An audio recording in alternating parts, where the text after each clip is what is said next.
Thank you, everyone, for coming out on such an incredibly cold day. I see why people live in Florida this time of year, for sure. Want to start with Sela is going to sing the national anthem for us. Come on up.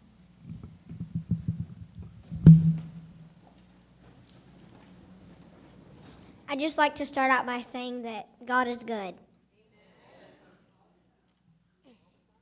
Oh, say, can you see by the dawn's early light what so proudly we hailed at the twilight's last gleaming, whose broad stripes and bright stars through the perilous fight o'er the ramparts we watched were so gallantly streaming, and the rocket's red glare, the bombs bursting in air, gave proof through the night that our flag was still there. Oh, say does that star-spangled banner yet wave o'er the land of the free and the home of the brave? Wow, so good. So good. Excellent. Quick, just some housekeeping. Out that door to the left is where the restrooms are, if you need those. Just a quick word from Brett. Good afternoon. Glad you could all make it on this cold day. This is an event I've been very excited about. I hope you are. Covers some very important topics. And we want to get a number of different opinions and issues out on the table and discussed. So we would ask that we maintain our civility throughout this, if there are differences of opinion, and just be sure and be respectful of each other. So thank you for that cooperation. Thank you so much. Just to review the program, we're going to start with our speakers, and then we're going to take a little break to be able to review the questions that you've come up with for our school board forum. So you should have received a little card. If you need another card, raise your hand. We'll get someone to bring you one. Otherwise, fill those out for us during this. And at break, just before break, we'll come down the aisles and pick those up. We do encourage you to send questions to the board. We have a lot. We're going to have 8 here, and so we aren't going to get through every single question, but we will certainly try. So, and 1 question per card would be great. So if you need another card, let us know. Just raise your hand, and we've got Lisa in the back that'll bring you a card, and if you need a pen. So we're going to hope to start around 2:45, 3 o'clock for the forum. And also, if you're thirsty, we have a nice coffee truck outside, the Sweet Retreat coffee truck that has snacks and coffee, so help yourself to that. It is a cash, or I think they take credit cards. And that is it. So I'm going to go ahead and start with our first speaker. Our first speaker is Mr. Mark Garrett. He's our superintendent of Henderson County Public Schools. He came to us in 2022 from McDowell County County Schools in Marion, where he served 9 years. He believes in being student-centered, mission-driven, and future-focused. He also was the Regional Superintendent of the Year. So please welcome Mr. Mark Garrett.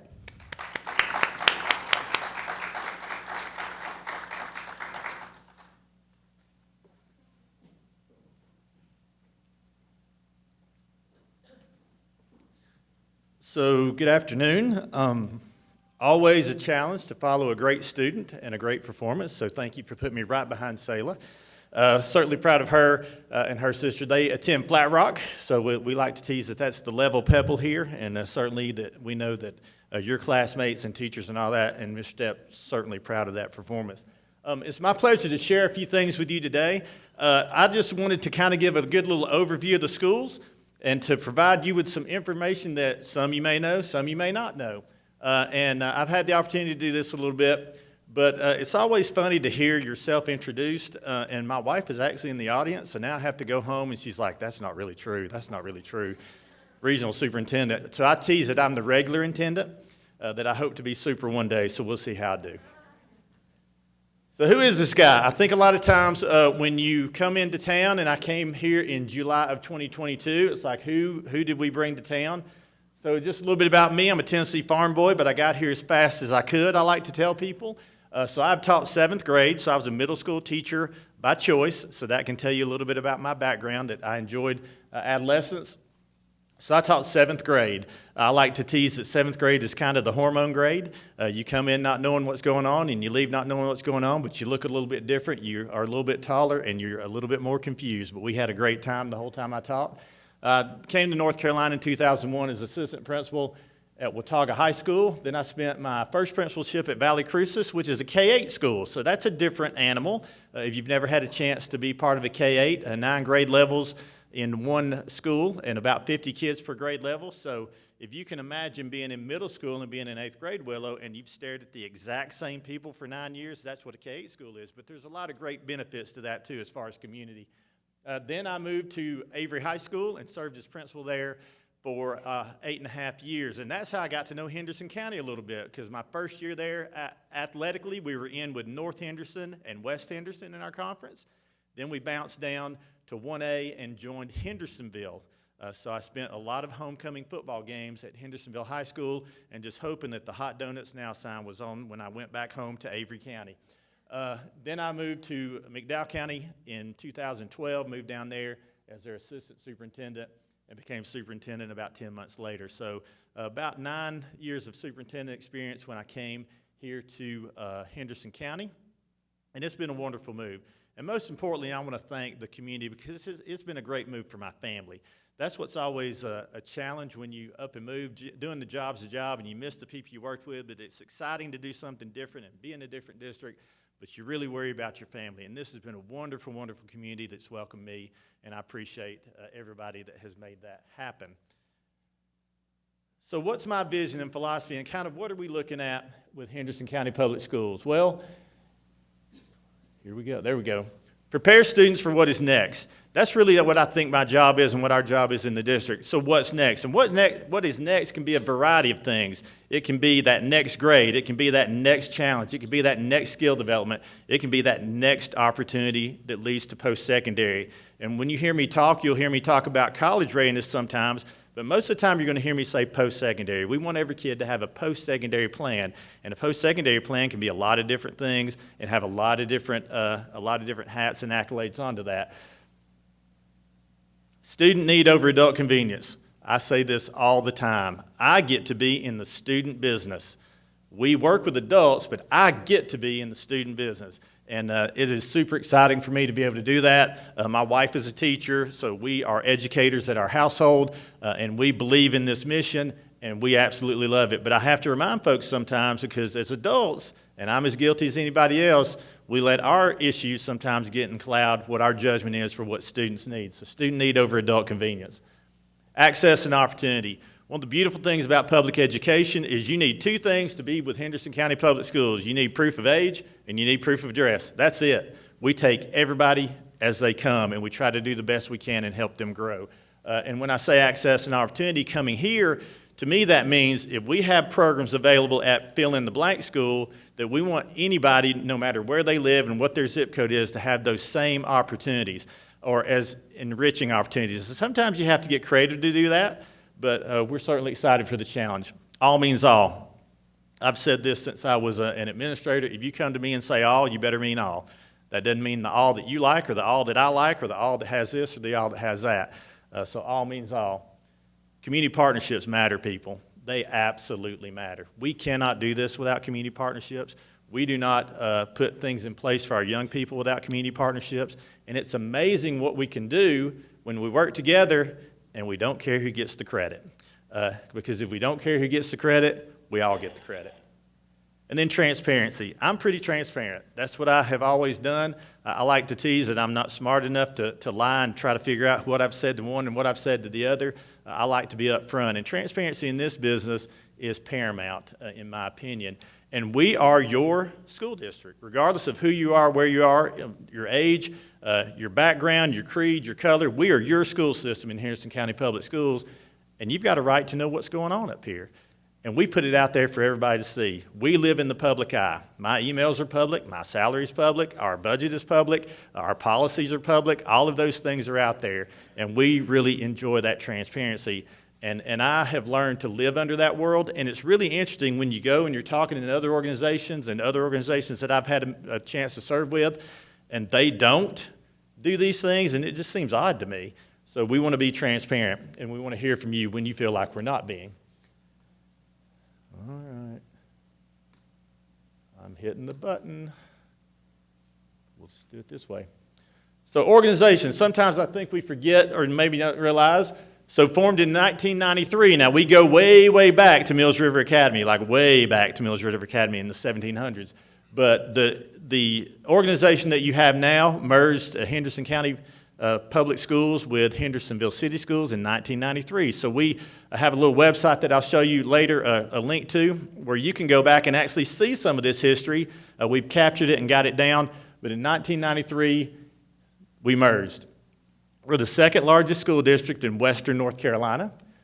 We have 4 home districts, East, Hendersonville, North, and West. And this is my first experience having these different athletic teams in a school district. So I learned very much what it means to be a Bearcat or an Eagle or a Falcon or a Knight, even some back to the Yellow Jackets of Edneyville. So you learn those things when you come into a community who have had multiple high schools. I've always been in what I call a one-horse town.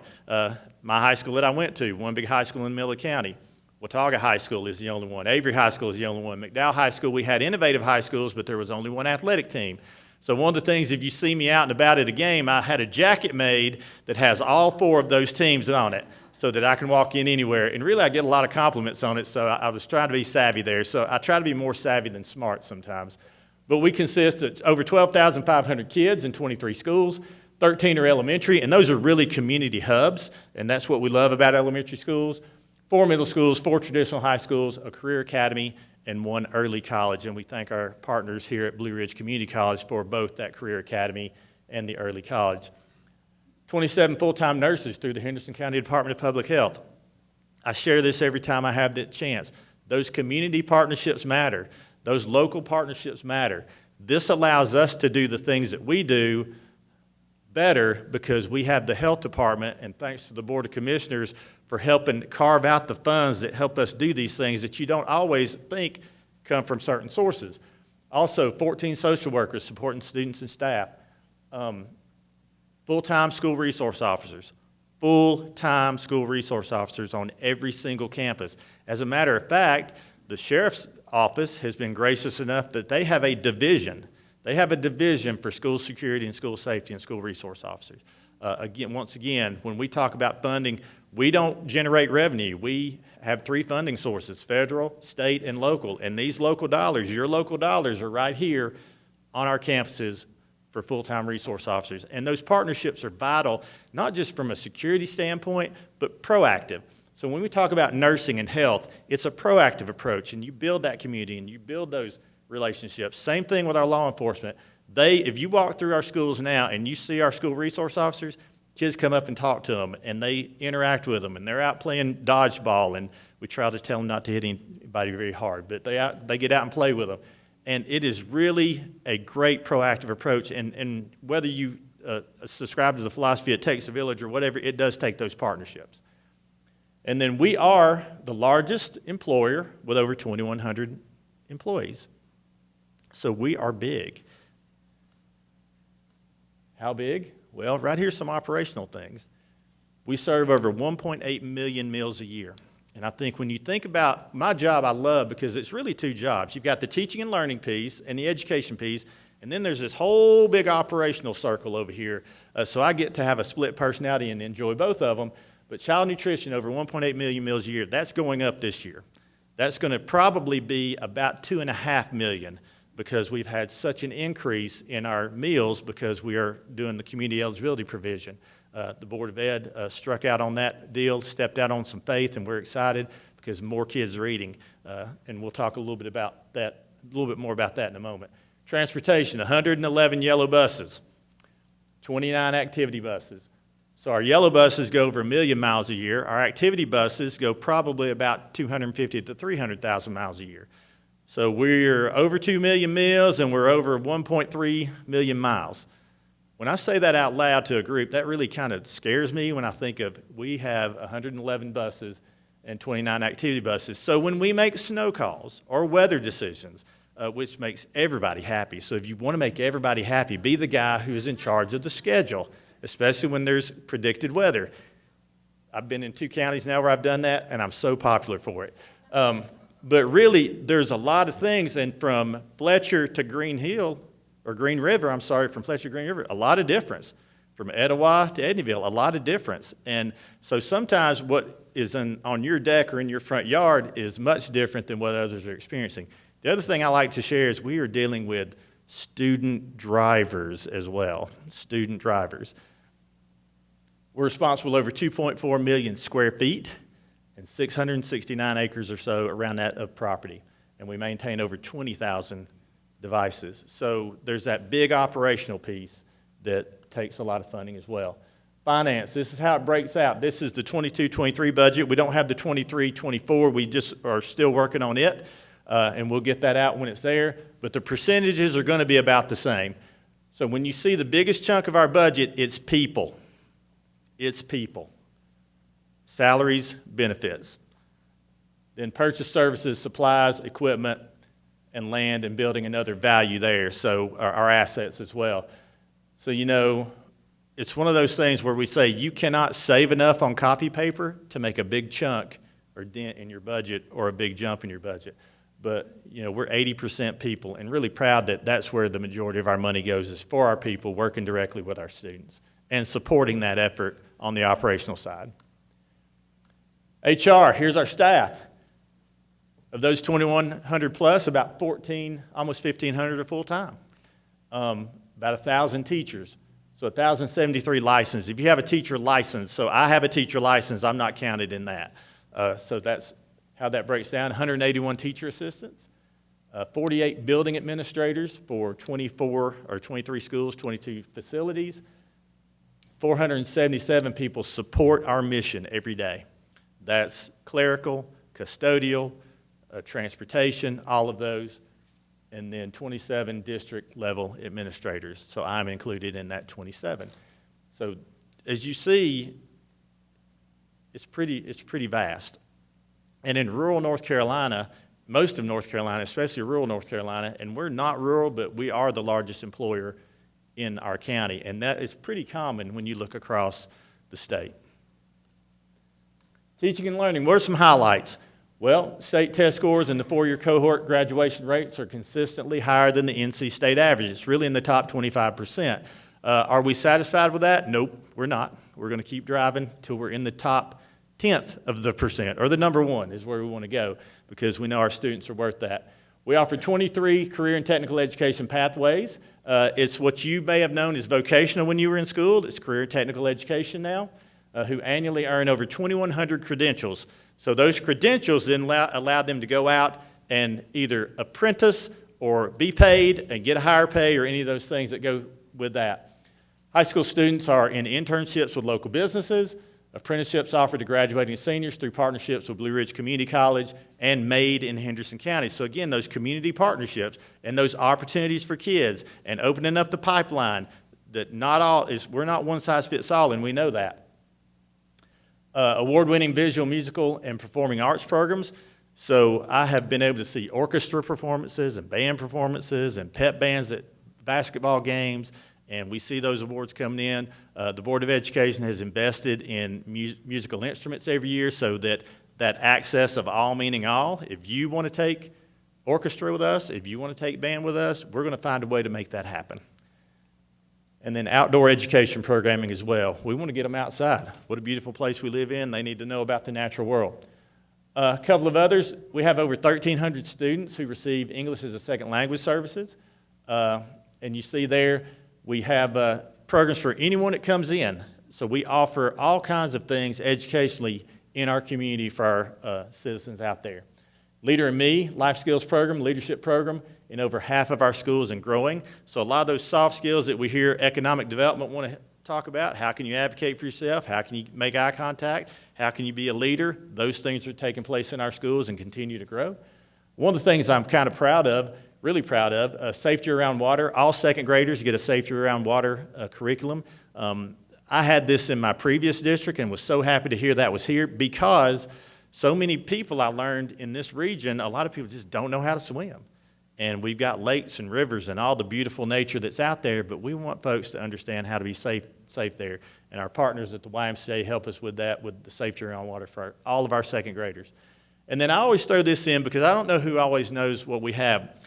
We are one of 2 districts in the nation, in the United States, who has a farm education program, thanks to the Johnson brothers. So yes, I said nation, not North Carolina. That's the United States of America. I see Representative Balcom thumbs up, absolutely. And we're always looking at ways to get people through there. And that doesn't just benefit Henderson County Public School students, it benefits citizens, and we also partnership with some of the other school choice options that are in the community, and they can come and enjoy that as well. Most recently, here's some recent highlights, and you know, when you're in the middle of the work and doing the work, it's hard to think, well, what have we been doing? So just in the last year or so, we implemented breakfast and lunch at no cost to families through CEP. So the community eligibility provision comes through the USDA and through our school nutrition funds that filter through the state. So we were eligible to apply this year, and we did that. So that means that just like when the bus comes and pulls up to your house, if you want to get on the bus, you get on the bus. Now if you're a kid with us, a student, one of our students, if you walk through the cafeteria and you need breakfast, you eat it. And actually we do breakfast in the classroom for a lot of our kids. And then if you want lunch, you can get that too. This is about a $600 to $800 per kid saving per year. So if you're a family of 3 or have 3 kids, it makes a difference. We hope to continue to be able to do that, but economics and all of the different federal programs that come out will dictate that. So we're really on year to year, but I know that's something that the board is super proud of, and so am I.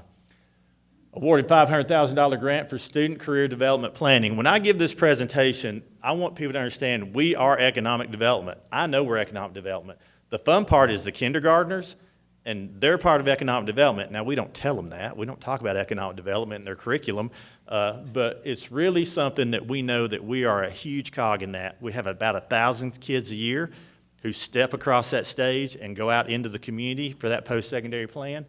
So we have $500,000 that we got from the Dogwood Foundation that we're going to develop a 6- and 4-year plan for all of our kids. So as they roll into 7th grade, we're going to talk to them more about what are the next few years for you? What are the next things? What are your passions? Let's build a plan, and then let's look at that plan year to year until we get to that junior and senior year. North Carolina Teaching Fellows pilot, this is pretty fresh off the horizon. North Carolina Teaching Fellows has been around for a long time in the state, but they have recently expanded and gave the opportunity for districts to apply to be a pilot to have their own little version of Teaching Fellows in a way through some money from the state. And we were awarded. We're one of only 2 districts in western North Carolina. I think Haywood County is the other that was awarded this. This is going to give us about $50,000 a year to seed kids who want to be teachers, and also some of our paraprofessionals who are working in classrooms who may have had a financial reason they couldn't finish a degree, or they may be in the middle of finishing a degree to get those teaching certificates, and a lot more details will be coming out on that. We mentioned our migrant education previous slide. We have the best one in the state of North Carolina, so DPI bestowed that upon us for the 2023 year. We just completed a $1.7 million playground upgrade, $1.7 million, and you would think that would do a lot until you buy playground equipment. Raise your hand if you've ever tried to buy playground equipment or raise money for playground equipment. Yes. So those are ARPA funds. Those are some of those funds that are recapturing those federal dollars back into your community. And the great thing about that is that's not just a Henderson County Public Schools asset, that's a community asset, because our elementary schools on the weekends, a lot of them, as you know, in the evenings and weekends, we see a lot of walkers. So now you can walk and throw your kids on the playground, or you can play on the playground and put your kids on the walking track. We don't care, whichever way you want to do it. And then we're continuing our school safety enhancements. I see Representative Balcom here. Certainly appreciate her reaching out and letting us know when those grants are available. We've got a big one in, ma'am, a big one. Like, we got a good one. We got a good one that would really add to some of those security enhancements that the county has helped us jump on through a fund that they designate the MRTS fund, where we have done some fencing projects, we've done security projects, we've done cameras, secure entries, and I hate to keep picking on you, Representative Balcom, but I'm going to just a little bit. It's fun-natured, it's good-natured. So she came and visited Clear Creek Elementary, and we walk in, and I sign in, and she didn't have her license. So she couldn't come into school. So she went to her car, thank you, got her license, came in. So when you come in to visit, we have background checks that roll. We're looking at everybody because we know school safety. We talk about teaching and learning, and that's really super valuable. But number one is we want kids to be safe, and we want our schools to be safe. So we're going to continue down that lane as well. Kind of what's on the horizon. Where are we headed? Our strategic plan. So we are in the middle right now of developing our plan that's going to guide us over the next 3 to 4 years. We have focus groups that will start meeting at the end of this month and into February, and that consists of, I have a parent advisory council that I meet with monthly, I have a teacher advisory council that I meet with monthly, we have our administrators that we meet with monthly, I have a conglomerate of student government association from our 4 high schools that we meet with, and then we're trying to identify some middle school students to be in these focus groups as well, because we're trying to make sure that we hit every corner of this community when we think about where are we going the next 3 years, the next 4 years. And we want it to be simple enough that people understand it, and we want it to be organic so that when we knock something out, we move to the next thing, that we're not stagnant. Capital. I don't know that you've noticed, but the landscape around the county seems to change every now and then, whether we're talking about housing or developments or all of those shifting patterns. So we did a study last year through NC State to kind of get an idea of what not only this year, but the next 10-year forecast is going to be, so that we could start to figure out, again, where are our big capital needs going to be? And capital needs meaning, you know, roofs, yes, and those things that wear out, HVAC systems and, driveways and pavement. But really, too, wanting to be strategic on where our school's going to need to be, where our feeder zone's going to need to align, and where are our students coming from, not just in 2024, but really all the way up to like 2031, 2032. Literacy instruction. Through the state, we have done letters instruction, and our teachers have done an awesome job, and really have done what almost equates to a master's program, almost in reading, so that we're aligning our instruction, and it is a big investment. So that's impacting 13 elementary schools, and we were able to work with our teachers who are the experts in this and who have gone through this training to then visit a couple of different programs to see which one it is that they're comfortable using, and that is where we're moving to. We want to explore some pre-K opportunities.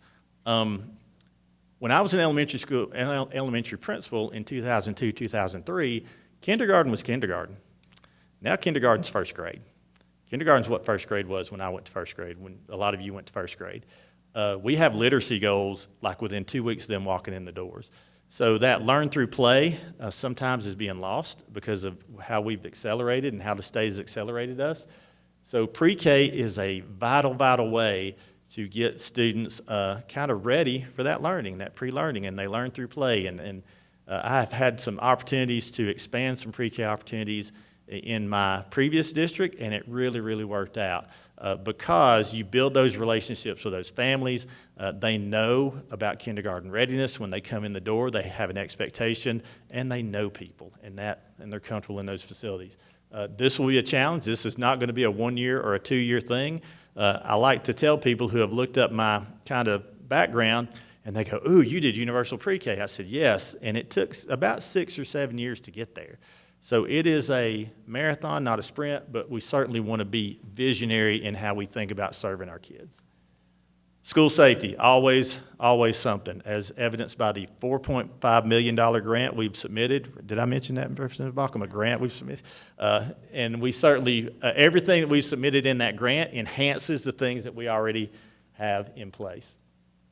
and then our partnerships. We need more partnerships. We've got a lot of partnerships. We need more partnerships. You folks are the experts in so many things that we're really good with theory and we're really good with delivery, but when it comes to application, you all are the experts. So when we talk about government, the commissioners who are doing it, Representative Balcom, who is doing it, you're the experts and can provide the context and just really the wealth of information that goes in with that. So when we talk about partnerships, it's business partnerships, it's nonprofits, it's all of those. And then opportunities. I never miss a chance for engagement. Business industry connections. You're thinking, how can we get engaged? Right there, you may know some, you may work in a place, you may be an entrepreneur, you may have something, you may have somebody retired, you may attend a church that has a lot of groups that can help. School resources for students. I know that a lot of folks really like to think about school supplies or coats or any of those things. Absolutely. Work with the Education Foundation. They are great partners. They're actually housed in our building, but a separate entity, but there's opportunities there. You can present to a class. You don't have to be a teacher to present to a class. You can just come let a kid read to you, read with you. Invite a class to you. If you're in a business, if you have something going on, if you've got a farm that you would like for us to see, invite a class. And that can be kindergartners or that can be our FFA and all points in between. Mentor. We are moving towards some mentoring programs that we'll be cranking up next year, specifically at East Henderson and Flat Rock to get us started. It's a community mentoring opportunity. Volunteer. We want you in. Come in. We do background checks. We know that you're safe to be around kids, that folks are safe to be around our students in our schools, and we can find a place for you. And it may be as simple, again, as just helping cut out things in the media center or shelf books or read with a kid. And I always put this one, we will let you drive a bus. Now, you have to pass physical and you have to have CDL, but we need bus drivers, absolutely. And here's how you can find out more, because I flew through that and I may have gone longer. I'm sorry, I went a little long in that. I apologize. But right here for all things HCPS, that's our website. Notice of print. So when you come to our website now, the two banners that you're going to see are right there. Notice of parental rights. So those parents' bill of rights that passed this year. What's great about that is they were already in policy, and we've been able to just update a few little things to comply.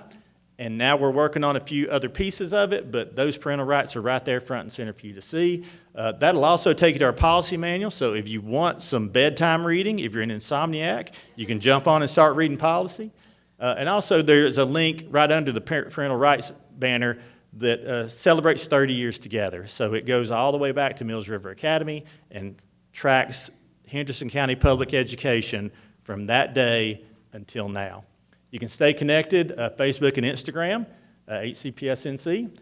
We have our monthly Board of Education meetings, second Monday at 4 o'clock at 414 4th Avenue West. And there is my email. Pardon? Well, listen, unfortunately, when you go to the website, you may see my ugly face at some place anyway.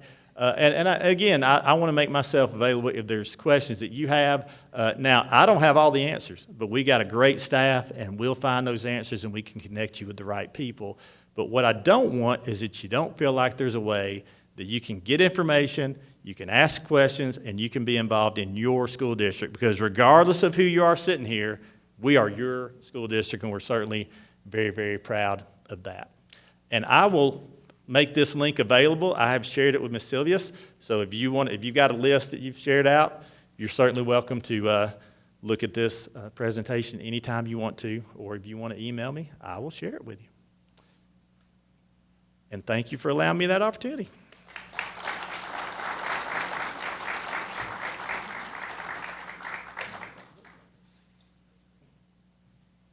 Thank you so much. Thank you for your time. We really appreciate that. It's great information.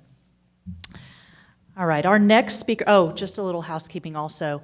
It's fabulous to enjoy your snacks and drinks in the lobby, but I was told that we're not supposed to have drinks and food in here. So sorry. May have to be a during the break thing, or maybe hide it. Okay. Our next speaker is going to be Michele Morrow. She is a Christian wife, mother of 5, registered nurse, educator, and conservative activist. She became engaged in civics 9 years ago after moving back to North Carolina and observing the dramatic decline in education, medical freedom, and election integrity in her home state. She currently serves as a core member of the Pavement Education Project and regularly addresses legislators, school boards, and concerned citizens around the state. Please welcome Ms. Michele Morrow.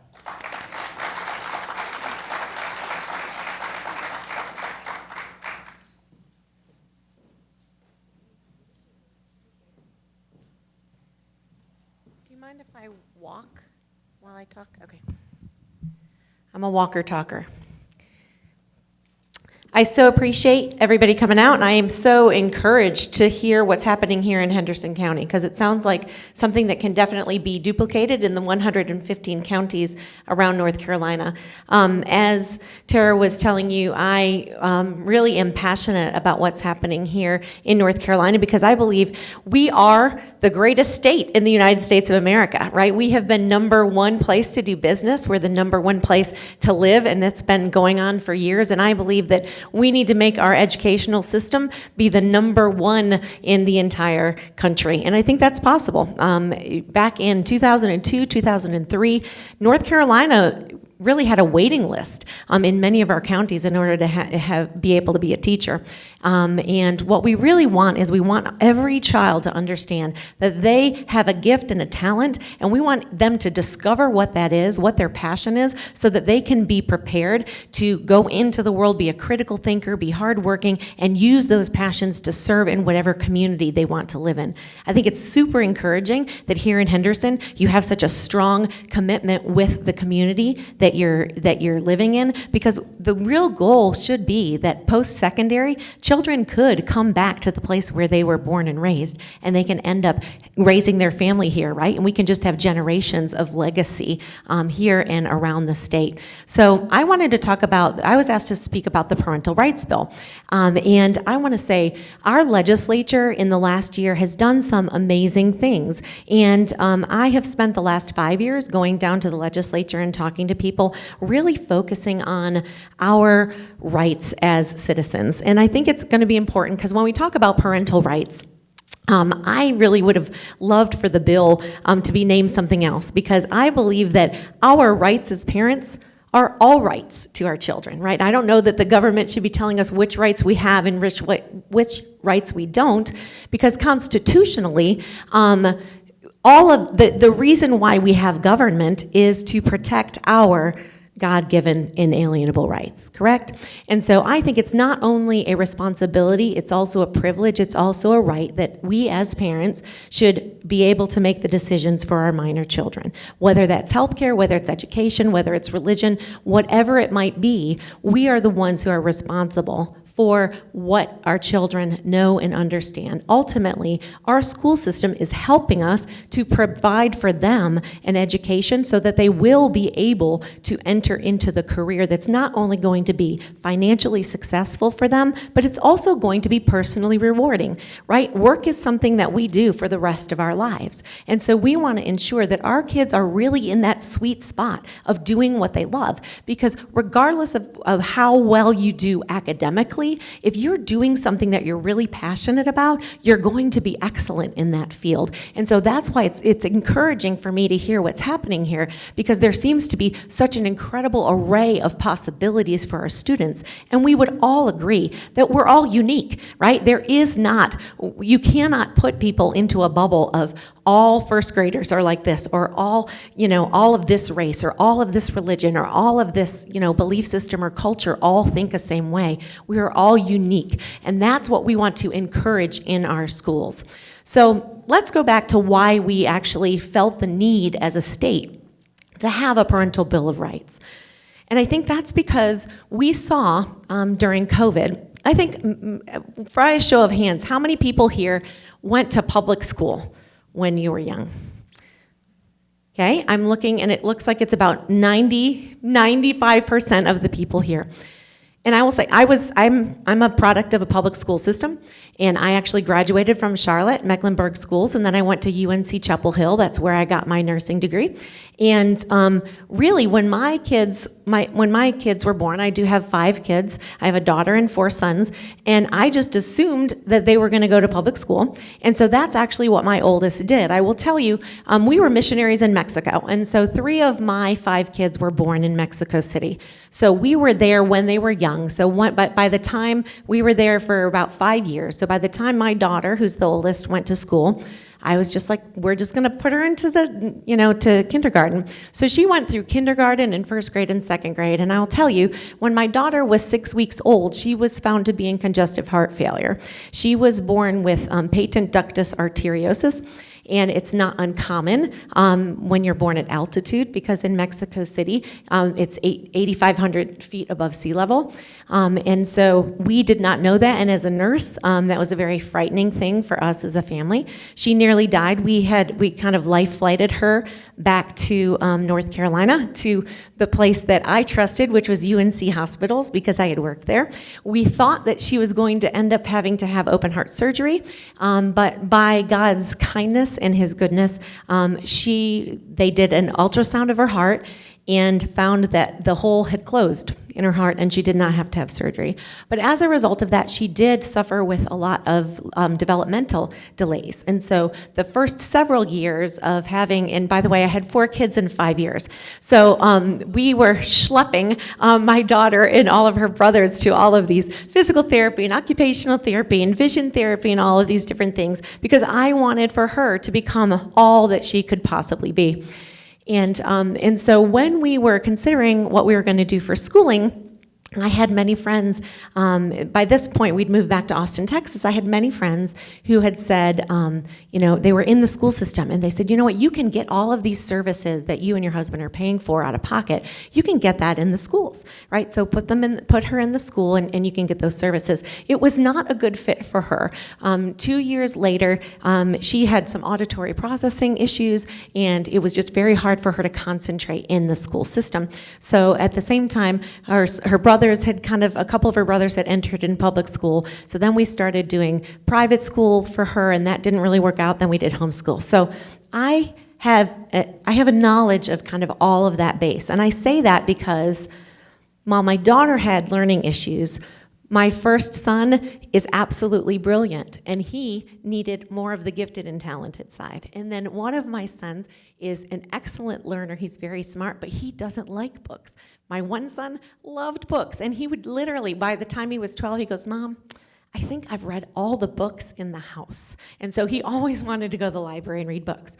And I say that because just within my family of 5 children, they all have the same parenting. They all have the same opportunity. But I'll tell you, they all have needed a different educational model in order for them to reach what they needed to reach. And so while it is wonderful to have school choice, we need choice options, not because one system is failing and we just need to find something where to put our kids, but because a true choice is having variable options of everything that's excellent.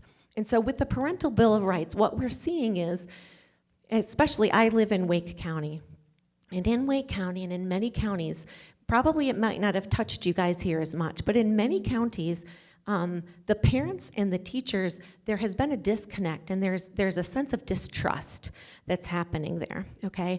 And that's what we want to firm up, because the ideal is that we work together. Parents and teachers work together to do what's best for the student, to make them reach their fullest potential, right? So when we have teachers and parents that aren't trusting of one another, who's going to end up feeling the impact of that? That's going to be the student, right? Because ultimately what's going to happen is the student is going to feel pulled, right? It's going to feel like, who do I respond to? It's my parents saying this, or it's the teacher saying this. And when you add on to that, the burden that it is when it's children in classrooms wanting to belong, right? We need to protect our kids and make the school the place that is the place of belonging for everybody, right? And so part of the concern when we had COVID happen it wasn't just about the learning loss. It was about the social interaction that was lost for our students and for our staff during that time. But what we found was something that I think was shocking to the majority of people, not just here in North Carolina, but around this country, is that we were hearing things and we were seeing things on a screen that were being told to our kids that we disagreed with. And we saw that there was an incredible shift from what was focused on academics to what seems to be focused on an agenda of teaching our kids what to think rather than how to think. And so that's the reason why the Parental Bill of Rights was necessary, because I will tell you, as a nurse, I have spent the last 5 years meeting with school board members and talking to legislators because I am very concerned about the fact that we are talking to children about things that are adult concepts.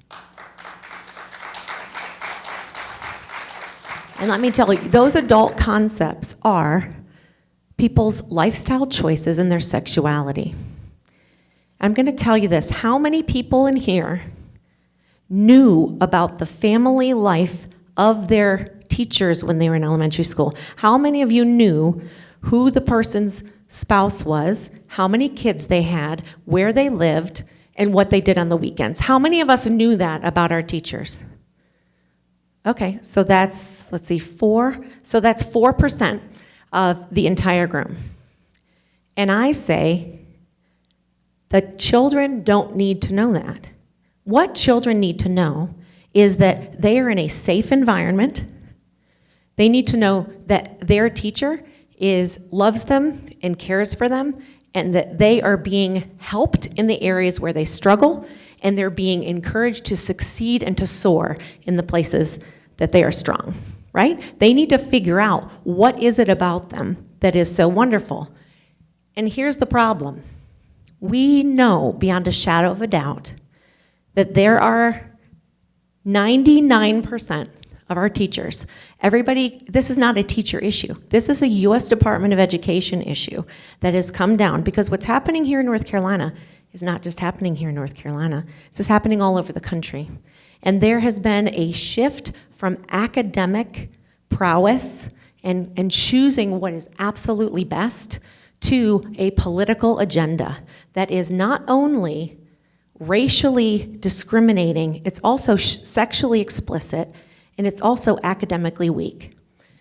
Because if we look at where the standards were in 2002, 88% of our third graders were competent in reading. This past year, just a couple weeks ago, we were bragging about the fact that we have 60% of our third graders who are competent in reading. What has changed? What has changed is we are not focusing our classroom time and our resources in elementary school on ensuring that every child, before they pass through elementary school, have mastered reading and math. Because you know what? If you have not mastered reading by the time you're in the 4th grade, do you know what the percentage is chance that you will live in poverty? It is a 400% higher possibility that you will live in poverty if you have not learned to read by the time you're in 4th grade. Here's the other travesty. Children in elementary school, they want to learn. They want to please. And so they will ask if they do not understand something, right? So we need to take advantage of those years when the children want to know, right? They are just like little sponges. They want to do their best. Once you get to middle school and you end up entering into the puberty process and all of the difficulty that entails, they are not going to step forward and say, you know what? I really didn't get reading down when I was in elementary school. They're not going to say that they need help. And what's happening across this state is we are passing kids from one grade to the next, and we're doing it because we just want the numbers to be in place. So why was it important that we had a parental rights bill? Because there are students throughout this state who are being told that there are more than 2 genders. They are being told that if they do not feel like men or women in elementary school, that potentially they were made in the wrong body. And I'm here to tell you, God does not make mistakes. And there are only 2 genders. And the truth of the matter is, until a person has gone through the maturation process, no one feels like a man or a woman. And what we need to be teaching our children is telling them it is completely normal to not like the changes that you're going through. It is completely normal to be uncomfortable in your body. It's completely normal to have fear about the changes that you're going through. That is normal. Let's focus on what you love to do. Let's focus on finding what your talents are. Let's focus on how you're going to be a productive member of society, and stop focusing on how you feel in your body. And we know for a fact that that has been infiltrating our entire school system here in North Carolina, and it needs to stop. And that's why we needed the Parental Bill of Rights. And so I applaud the legislature for what they've done, because they have stood up and they've listened to the citizens of North Carolina, because that is what a representative government is about. They listen to what the needs are, they listen to what the concerns are of the citizens that they represent, and then they make laws accordingly. But let me tell you something, the laws that are made at the legislature, the policy is made at the State Board of Education. And I will tell you, so as a nurse, what is excellent is in this Parental Bill of Rights, it basically states that no student in the classroom can be encouraged, coerced, or told that they need to keep something from their parents. Something that we might not recognize is Duke University and the Duke medical system. There is now, at 12 years of age, they are denying parents access to their students' records, their medical records, okay? Do you know that until this bill was passed, which states that it needs to be, all of these records need to be accessible to parents up until the age of 18, which is helpful, it's necessary. Do you know that there was no age of consent here in North Carolina? Do you know the age of consent was 12? It was on the books in California that it was 12. We had 0 age of consent, which means that any child could have said to their doctor, could have been coerced by someone to say, don't tell your parents that.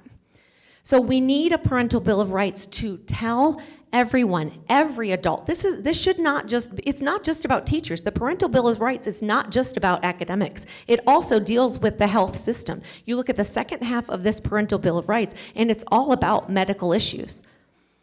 This is my opinion. I am very thankful that you have counselors and nurses. That's actually something that I have fought for, because in many counties around this state, we have been sharing a nurse between 4 and 5 schools. That's completely unacceptable, especially in elementary schools when the potential for accidents and problems with our students is so high, right, when they're developing. So that's encouraging to see here. But I will say this, our schools are not mental health clinics, and they are not counseling sessions. Let me tell you what I believe what needs to happen, and I think the Parental Bill of Rights is helping us to achieve this. What is great about our teachers is they have day in and day out time with our students. So they're going to know things about the kids that even the parents aren't going to see, right? Because they're seeing them develop 9 months out of the year, 8 hours a day, and they're going to be able to tell us, okay, this is something that's changing. This is something that we need, to address. In my opinion, as soon as there is something that is alerted, that they think that there's something going on with a child, the first person that needs to be called is their parent. First person. I do not believe that we should be having counseling sessions with any adult and a child by themselves, period. There should not even be nurses that are by themselves with a student, period.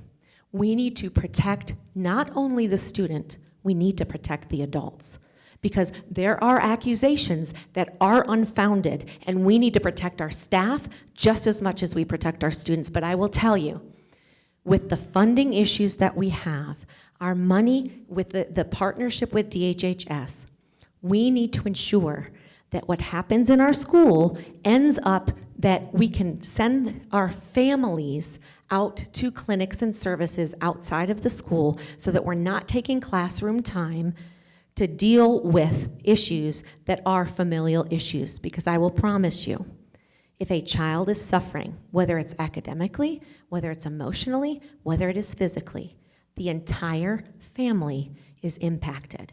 And our children are a part of the family for their entire life. They're going to be a part of that classroom for 9 months out of their life. The person who has the most influence in the children's life should be the parents. So while it is wonderful, the other thing that the Parental Bill of Rights has done is it has an opt-in message. I don't know how many of you understand about the surveys that have been going out that we've been paying for to ask our children how they feel. And they're asking them things that are very personal, not just about the students, but about what's happening in their family. I am all for knowing data and understanding how we can improve measurements, but I think it's important if we want to strengthen this relationship between teachers and parents so that we can benefit every child. Those parents should be doing those surveys on a piece of paper with their child, asking them the questions and filling it out. Because children, especially elementary and middle school age children, they do not have the mental maturity or the emotional maturity to be understanding a lot of these questions. Guys, I ran for school board in Wake County, and I had parent after parent after parent tell me that their children came home and in tears because they were being asked questions about gender and about lifestyle and about drugs and about things on these forms, and they did not know what they were talking about. They were asked to identify, what pronouns they wanted. They didn't even know what a pronoun is. This is absolutely ridiculous. We don't need this in our elementary school when we have over 50%. Over 50%, 1 out of every 2 students in North Carolina is not competent in reading or math across the entire spectrum. So what did we just find out 2 weeks ago? Instead of saying we're going to raise the bar of expectation, we want our children to be have a better education than any of us ever could have imagined. What did they just decide? They're talking about lowering the expectation and the measuring bar to the 21-22 school year. That was one of the lowest competency rates that we have ever seen in North Carolina. Why would we do that? Why would we do that? Right? We need to raise the bar of expectation. Why? Because healthy competition and there's nothing better for your self-esteem than succeeding, right? There's nothing better for your self-esteem than thinking that you couldn't do something and ending up overcoming that, right? That is what is important about our kids' self-esteem, is making them be high achievers and seeing that and understanding not everybody's going to be great at reading or math, but you know what? You might be an incredible artist, you might be an incredible musician, you might be incredible at putting things together and problem solving. Let's enhance that. But when we are muddling that with a political agenda of how you're supposed to view the world, how you're supposed to view yourself, how you're supposed to view others that look different from you, and when you're asking children that are 3-year-olds who are disabled to evaluate their whiteness, something is wrong with the system. And we are spending money on that. We are spending money on that. So I will say, like I said, you might not have this because it seems like you have a very solid superintendent who's on top of what's happening here in Henderson County. But I will tell you, there's 115 counties, and there are an awful lot of counties that are really struggling academically and being ready for adult life. And I'm going to say this, with the Parental Bill of Rights, it's excellent. Opting in is wonderful. Opt-in is versus opt-out. I just want to give you a little hint on what the difference is of that is, because it's kind of confusing. So if they wanted to teach something in the classroom and they had on the rules that the policy is that you must opt out of it, that means that the parent has to already know that it's going to be happening, and they have to go and tell the school, I don't want my child to participate in that, right? Rather than the opt-in option is no child participates in this training or in this survey unless they have gotten written permission from the parent. And that is what we need. But I say this, we can do even better. We can have nothing in our schools that is risking the innocence of our children. And that should be the bottom line of what we're trying to do, right? I don't think that the parents, especially in this economy, I don't think that we should constantly be putting a burden on our parents that they have to be examining everything on the website every week to see, oh my goodness, what's coming out next week? Do I have to be concerned? Do I have to be concerned? Now, we can have a blanket opt out of, these are the topics that we don't want to have. But I'm going to say this too. Comprehensive sex ed, this is example number 1. In the state of North Carolina, the law is that we teach our minors, that includes everyone under the age of 18 legally, and it is 99% of the students who are in our public school system. Our law states that when we talk about sexual education, we promote abstinence until marriage. We promote that marriage is between a man and a woman. We promote that you should not be sexually active when you are in K through 12. That is what the law states. And yet, we have right now a new comprehensive sexual standard that speaks nothing about parents. When they tell students, if you have questions about sexuality, go to your peers, go to your teachers, go to your counselors, go to your school nurse. There is no mention of parents. I'm hoping that's going to change because we have gone to the people writing these standards. The second thing is there is no discussion of abstinence. There is no discussion of abstinence. They don't even talk about marriage relationships. They talk about relationships, but they don't talk about it within the confines of a marriage. The other thing that's missing is they're not teaching children to avoid those sexual experiences. They are encouraging them that they're the ones that determine when, with who, and how they're going to have those sexual experiences. So there's no parameters with that. That could be, today at 4, or that could be when you're in 10th grade, or that can be whenever it might be. Here's the deal. In North Carolina, we need to obey the law. And every adult in North Carolina, I don't care what your job is, I don't care how much money you make, I don't care what side of the aisle you vote on, we should all be held accountable to the same laws. And we should all protect the innocence of our children. So when you look at the parental rights bill, while it's wonderful what has happened, we need to push further. We need to push further because we should make the innocence of our children be top priority. And I'll finish with this. Our kids have their whole lives to know what's going on in the adult world and to know all of the philosophies and all of the ideologies. Can we not just give them 12 or 13 years to enjoy being children, to enjoy going to school? And I think what we need to focus on is making our classrooms be the best place to work and the best place to learn that we possibly can. We need to make them places of peace, places of unity, and places of everyone is accepted and everyone's working toward the same goal, that we're going to be the best that we can be. We're going to work as hard as we can. We're going to help those that need help, but we're going to get out of here and we're going to be proud, not because we push this agenda or that agenda, but because we are all part of this school. We are all part of this community. We are all friends, and we're all moving forward. So let's do all that we can, and let's encourage our legislators that they're moving in the right direction. There is more that can be done, and if you'd like to talk with me about practical things that we can do in the next coming short session, I would love to talk with you about it. And let me just end with, if you want to go to the Pavement Education Project.org, pavement education, like pounding the pavement, educationproject.org. We're talking about the health standards on there. We can talk about some legislation that's coming up in the next session, because our legislators need us to be telling them the answers that we're asking for, right? They have so much on their plates that it's helpful to them when we can kind of give them things that other states have already done or ideas for changing so they don't have to recreate the wheel.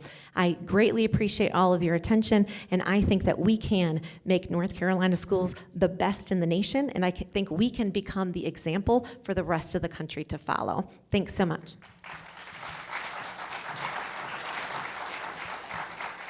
And Michele, did you happen to mention that you're running for superintendent of public instruction? You did not. She is running for superintendent of public instruction, so she'll have a primary. Our next speaker is going to be Allie Legge. She is a formidable force defined by her unwavering commitment to freedom, civic activism, and a staunch dedication to America First principles. As an Army veteran, she brings a disciplined and principled approach to her endeavors, instilled through her service to the nation. Thank you for your service. Her passion for safeguarding liberty and empowering citizens led her to establish Moms for Freedom, an organization that stands as a bulwark against governmental overreach. Now in her role as the Director for School District Engagement at Moms for America, Allie collaborates with diverse individuals and freedom-focused organizations, weaving a network aimed to influencing legislation and championing America First policies. Please welcome Ms. Allie Legge. Thank you.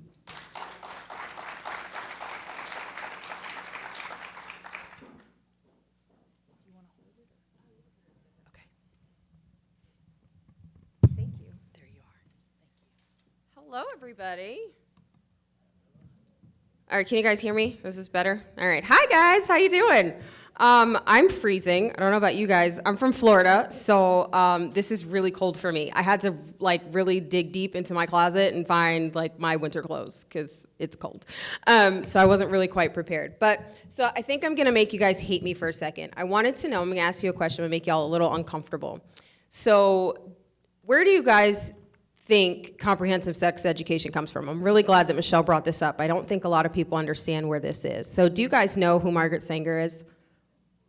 Do you guys know who Alfred Kinsey is? Okay, so do you know who funded that institution and that studies to create that curriculum? Hugh Hefner. That's your comprehensive sex education. All right. Are you ready to go? Okay, so thank you guys. First of all, thank you all so much for bringing me here. I really appreciate being here. And to have you all out here just says a whole lot about you and your willingness to get involved, right? We need more people to be involved in the civic engagement of your county, right? It's your civic duty. And so as I'm gonna give you a little bit of context. I like to say sauce before we get into the meat of the things that we're gonna talk about who I am and what I do. As a community leader, myself and a handful of other moms started a local grassroots movement called Moms for Freedom in my county, Hillsborough County, Florida, the Tampa Bay area. Where we advocated for parental rights, petitioning our local government, along with get out the vote efforts, which led to all the candidates that aligned with our principles winning their primaries, and all but two won their general election in 2020. Now we had moms baby wearing and stroller pushing, caravanning around with their husbands and door knocking and fundraising and phone banking in order to get these candidates that they aligned with to be elected, and that was successful. So that is the power of community, and that's the power of moms, right? The influence that we have. So our outreach program and our efforts brought communities together to reopen our county, our schools, and to remove unlawful mandates against every citizen within our county, which includes our children, small businesses, nurses, doctors, military personnel, and first responders, maintaining individual liberty and self-ownership instead of the heavy-handed, forced compliance of overreaching government, which nobody wants, right? Nobody wants an oppressive government. You can't be individual or sovereign, and that's a problem. And so now that we have received, obviously we had received, some pushback from local boards, as expected, right? But the most surprising for a lot of us was the pushback we got from our school board members. Now we would meet with them and we would hold meetings with them and conversations with them, and while they were in meetings with us, they would say one thing, but when they got on the dais, they would vote and say the opposite.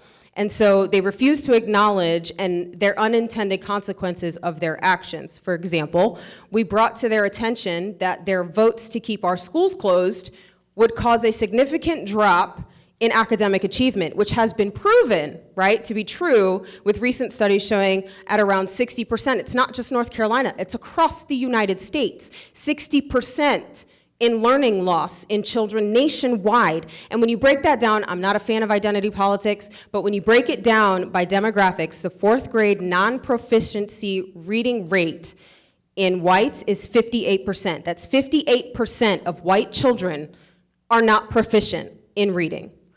Hispanic demographic, it's 79%. In the black demographic, it's 83% of fourth graders are not proficient in reading. And you heard the statistic, if you can't read, you have a 400% chance in being in poverty. And that also increases with no father in the home, not having a nuclear family, not having access to certain things. All of these things compound, right? And so many of our parents, including myself, were very perplexed, but I'm a sleuth, so I like to do some digging. They don't like that much because the things that I find are pretty significant. So while I did my digging, we found that our board members were in fact being blackmailed and bullied by our local unions and donors to vote against student-focused policies. Now, watching our elected school board members who we hire to do three things. We hire them to represent us, to follow the law, and to advocate for our students. They simply folded without any pushback the way they were giving to us, which was completely astonishing. It was completely astonishing. We were just baffled. We couldn't believe it, right? Now, some members tried to limit public comment and even completely remove it, which is unconstitutional, right? Another one said, and I quote, "Parents don't know what's best for their children, and it is our job to inform them." Do you guys agree with that? I hope not. Goodness gracious. Our children are not the state's property under any circumstances. Another board member even referred to us as domestic terrorists, echoing the sentiments of the Department of Justice, National Education Association, and the National School Board Association. As a veteran, I think you can imagine how this made me feel. I'm not just a veteran myself. My husband is a 20-year combat veteran, and I am a child of several service members, and I'm a constitutionalist. So again, you can imagine how this made me feel. So if not me, then who? If not now, then when? And who's to say I wasn't born for such a time as this? So what did I do? I put my hat in the ring, and I ran for school board against the incumbent in 22. Now, while I didn't win my race, I earned 80,000 votes and earned the endorsement of a sitting governor for the first time in political history. A school board member was endorsed by a sitting governor. Yay me, thanks. And I have taken what we've done in my county and what I've learned while running for office, and I've integrated that into my position as the National Director of Civic Engagement for Moms for America. Moms for America is a parent-led organization that's been around for 20 years, and our mission is very simple. It's to empower moms to promote liberty in their homes and their communities by raising the next generation of patriots, as we are always one generation away from losing it, and so we must preserve it, right? And now, as Director of Civic Engagement, it is my job to educate, empower, and mentor community members to be civically active in and outside of their homes, from the school board all the way to Capitol Hill. All policies affect local communities, and it's imperative that you know how and what to do to advocate for yourself, your family, your communities, from your kitchen table to the halls of your state legislature or to the halls of Congress. I have traveled all over our beautiful country, and I have spoken to thousands upon thousands of people who have experienced the same things that we did in my county, and even much worse, as far as getting arrested or fired for speaking out about what they have been witnessing in their local schools. This is penalizing whistleblowers, essentially, where do we do that? Why are we doing that? It doesn't make any sense, right?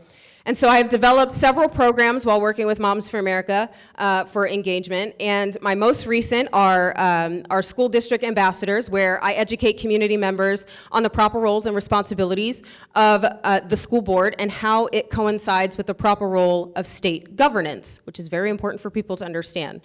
I teach them how to build effective relationships with those elected and hired at the district level, and how to cultivate partnerships between them and their communities.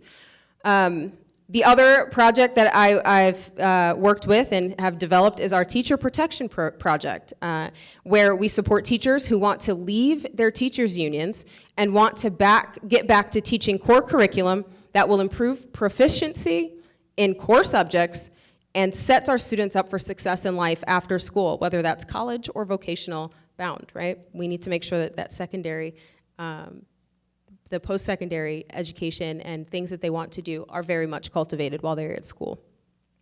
With my involvement in legislation and with the coalition of other state and national organizations, we have been able to advocate for common sense bills that protect parental rights, public school integrity, school choice, academic outcomes, and student-focused policies. We are also working to get an FCC, which is the Federal Communications Commission standards bill, passed, right? And that states if it can't be shown on TV and it can't be read on airways, then it can't be displayed in a public school, right?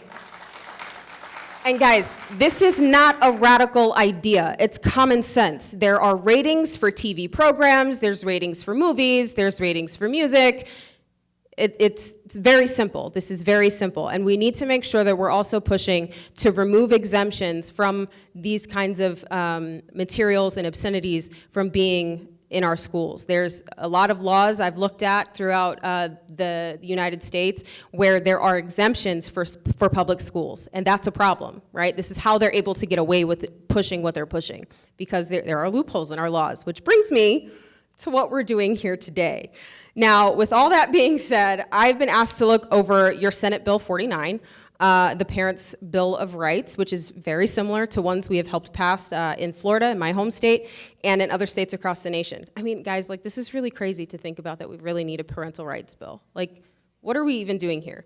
There used to be a time where parents' rights over their children weren't even questioned unless it was through the court system by way of due process. Do we even do that anymore? I don't know. Doesn't seem like it, right? Now we have a radicalized school system where those in positions of perceived power are trying to usurp the natural authority parents have over their children, which is how Mao, who killed over 80 million people in China, was able to do so by having agents of change work in schools, persuading children to defy their parents and turn them in for noncompliance. That's where we're headed if we do not step up. Now, I'll be covering parts 3 and 1 of the bill. I promise I'll be I'll try and be quick. This bill is a great start, right? But there are a lot of things in here that I had questions about that I feel that you all should question as well. So it does lay out for parents and guardians and school officials the rights parents and guardians have with their children.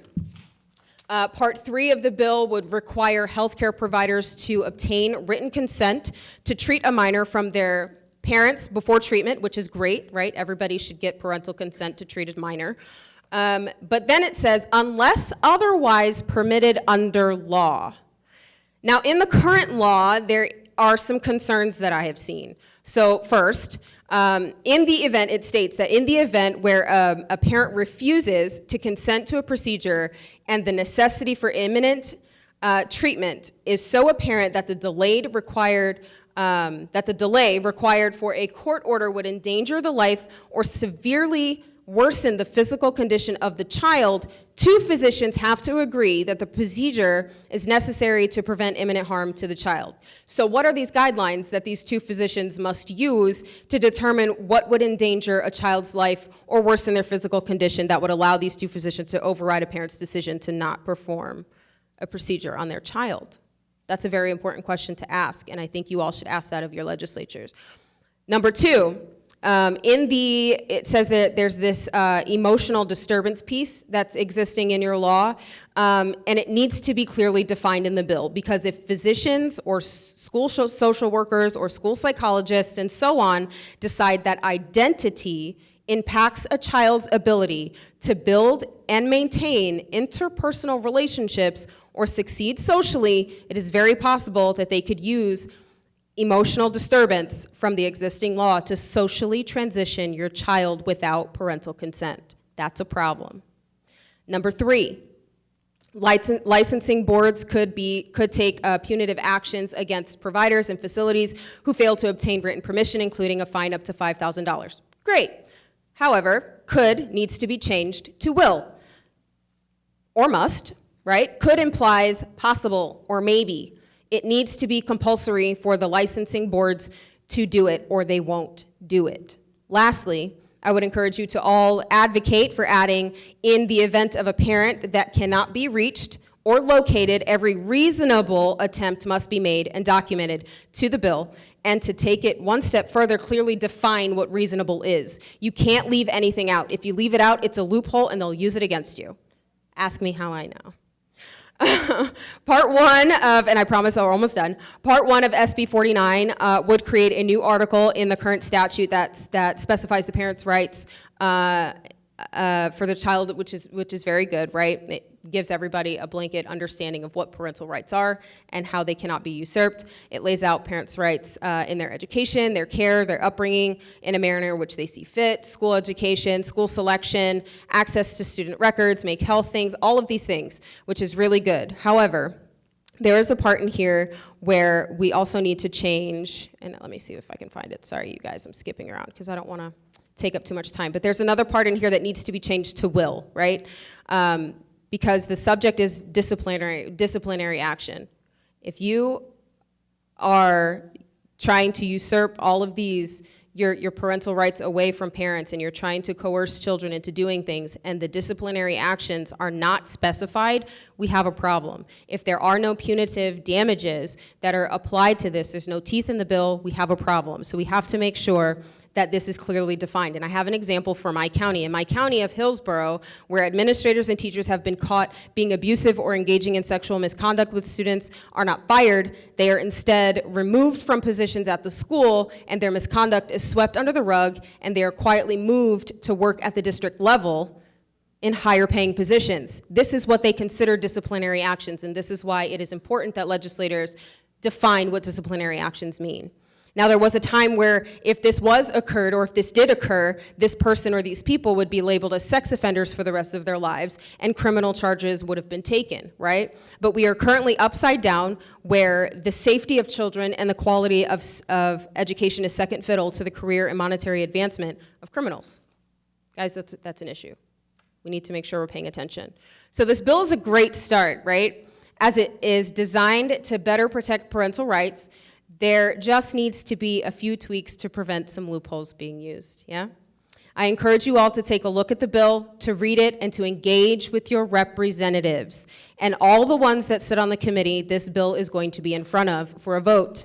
School issues are nonpartisan issues, okay? So every representative needs to be contacted and met with to ensure this bill doesn't get watered down. For example, our parental bill of rights, or parental rights and education bill, by the time it was passed and signed, there was no clear definition of what obscenities were. Even though you and I have a basic common understanding of what obscenities means, and we have representatives and school board members and people that have gone to college and gotten degrees in criminality and in education can't define for you what obscenities means because it's not clearly defined in the statute. That is their excuse. That's ridiculous. And there is a reason why our Constitution starts with "we the people," because it is our duty to engage our government and make them abide by the will of the people, not their donors, not the will of their consultants, not the will of their lobbyists, and definitely it's not the people abiding by the will of the government, okay? Now, I would like to leave you all with a little encouraging word. I want you all to continue to stand on principle, advocating for your children, for common sense, student-focused academic outcomes. You will be called mean things. They're just words. When I ran for school board, I was called white supremacist. I was called a race traitor. I was called an Uncle Tom. And you know what? I still went back. And I kept advocating, because these issues are important issues. I don't care what you call me. You can call me whatever you want, but I'm still here, and I'm still 10 toes down, and I'm still advocating because this is important. The education of our children is imperative. Educate the child, so goes the nation. And clearly, you can see we are not going in the right direction, especially not with the 60% non-proficiency rate across the board. That's ridiculous, okay? So again, encourage you guys to continue to step up. And if you would like to reach me, or if you would like to know more about Moms for America, you can go to momsforamerica.us. And my phone number is 813-699-0695. I give it out like candy. It comes right to me. My phone is in my purse. You can call me anytime and I'll answer, okay? Always show up authentically and be your true self and keep advocating. Thank you, guys.